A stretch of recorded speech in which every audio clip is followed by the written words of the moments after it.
दोस्तों, बिहार की राजनीति का अगर कोई सबसे दिलचस्प किरदार है तो वो है नीतीश कुमार। कभी लालू यादव के साथ, कभी मोदी के साथ और कभी उनके खिलाफ। गठबंधन की राजनीति में वो ऐसे खिलाड़ी हैं जो हर बार पत्तों को नए सिरे से सजाते हैं। आज हम आपको लेकर चलेंगे साल 2015 से लेकर 2017 तक की उस रोमांचक राजनीतिक यात्रा पर, जब महागठबंधन ने बिहार में प्रचंड बहुमत हासिल किया, लेकिन सिर्फ 20 महीने में ही उसका अंत हो गया।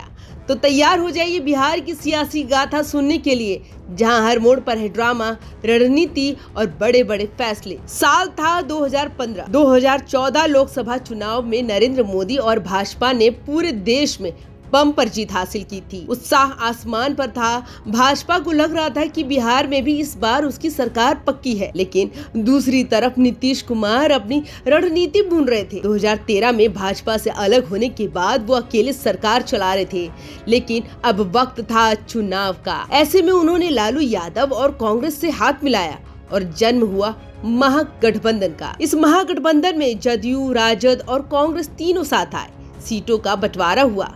जरा सोचिए, नीतीश के पास 115 विधायक थे, फिर भी उन्होंने सिर्फ 101 सीटों पर चुनाव लड़ा। राजद को भी 101 और कांग्रेस को 41 सीटें मिली। यानी नीतीश ने बड़ी उदारता दिखाई, लेकिन इस उदारता के पीछे थी उनकी गहरी रणनीति। अब जरा भाजपा की तरफ देखिए। पिछली बार यानी 2010 में भाजपा ने 102 सीटों पर चुनाव लड़ा था, लेकिन इस बार आत्मविश्वास इतना ज्यादा था कि 157 सीटों पर अपने उम्मीदवार उतार दिए। साथ में लोजपा, रालोसपा और हम पार्टी को भी सीटें मिली। पर कहते हैं ना, कभी कभी ज्यादा उत्साह ही भारी पड़ जाता है।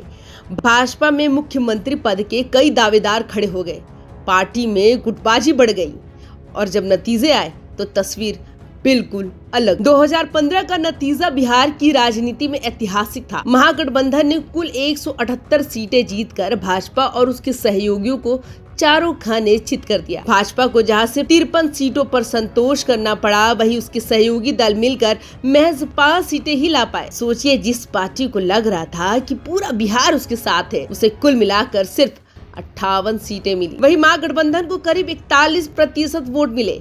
जदयू को मिली 71 सीटें, राजद बना सबसे बड़ी पार्टी 80 सीटों के साथ और कांग्रेस ने 27 सीटों पर जीत दर्ज की। यानी 2010 में हार का सामना करने वाला राजद, नीतीश और कांग्रेस के साथ मिलकर एक बार फिर सत्ता के केंद्र में लौट आया और फिर नीतीश कुमार बने मुख्यमंत्री, जबकि लालू यादव के बेटे तेजस्वी यादव बने उप मुख्यमंत्री। पहली बार राजनीति में आए तेजस्वी ने डिप्टी सीएम की कुर्सी संभाली। वही भाजपा के वरिष्ठ नेता प्रेम कुमार को विपक्ष का नेता चुना गया। पूरा बिहार उस वक्त यही कह रहा था, नीतीश प्लस लालू मतलब प्रचंड बहुमत। लेकिन दोस्तों, राजनीति में जो दिखता है ना, वो हमेशा होता नहीं है।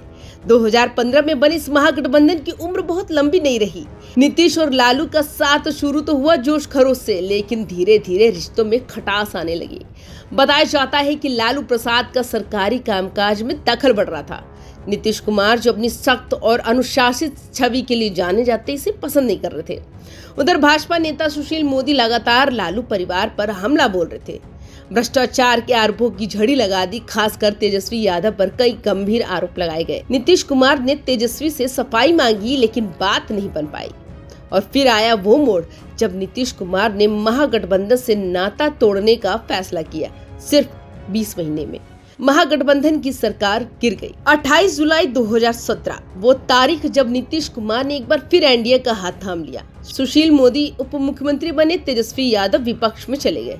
डॉक्टर प्रेम कुमार, भाजपा के वरिष्ठ नेता, कहते हैं बिहार में एनडीए ही स्वाभाविक गठबंधन है। जनता मोदी और नीतीश को साथ देखना चाहती है। यही कारण है महागठबंधन चाहे जितनी बार भी बने, असली सरकार एनडीए की ही बनती है। दरअसल जनता को भी ये लगने लगा था कि नीतीश और मोदी की जोड़ी ही राज्य और केंद्र दोनों स्तर पर बेहतर काम कर सकती है। दोस्तों, बिहार की राजनीति हमेशा से उतार चढ़ाव से भरी रही।